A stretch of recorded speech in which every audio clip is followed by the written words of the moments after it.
আমি বিনয়ের সাথে বলতে চাই, একজন মানুষের যেন আমরা এই সুযোগটা হাতছাড়া না করি। আমি পারতপক্ষে কোনোদিন এই সুযোগটা হাতছাড়া করি না ভাইরা। যেদিন কিছুই করতে পারি না, ওইরকম দোয়া করার সময় হয়তো নাই, কোনো কারণে দেরি হয়ে গেছে উঠতে উঠতে, ওই দিন খাইতে খাইতে মনে মনে দোয়া করার চেষ্টা করি, প্লেটটা ধুইতে ধুইতে দোয়া করার চেষ্টা করি। কারণ মুয়াজ্জিন ফজরের আজান যখন দেন, ওয়াক্ত যখন হয়, তার আগ মুহূর্ত পর্যন্ত আল্লাহ তাআলা দুনিয়ার আসমানে এসে তারপরে বান্দাকে ডেকে ডেকে বলেন, আল্লাহ মিন মুবতালান, তোমাদের মধ্যে কেউ কি অসুস্থ আছো, ফাআফিয়াহু, আমি তাকে সুস্থতা দান করব। আল্লাহ মিন মুস্তাগফিরিন ফাগফির লাহ, তোমাদের মধ্যে কেউ কি আছো ক্ষমা প্রার্থনাকারী, আমি তাকে ক্ষমা করে দিব। এভাবে ডেকে ডেকে আল্লাহ তাআলা দিতে থাকেন।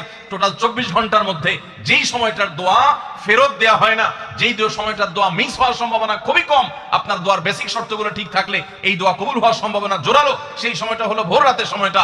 রমজান মাসে এই সময়টাতে দোয়ার যে সুযোগ তৈরি হয়, দোয়ার যে বিশাল সুযোগ আপনি পান, এই সুযোগটা হাতছাড়া করে আপনি শুধুমাত্র খেয়ে দিয়ে এই সময়টাকে পার করে দেন, এটা কখনো বুদ্ধিমানের কাজ হতে পারে না।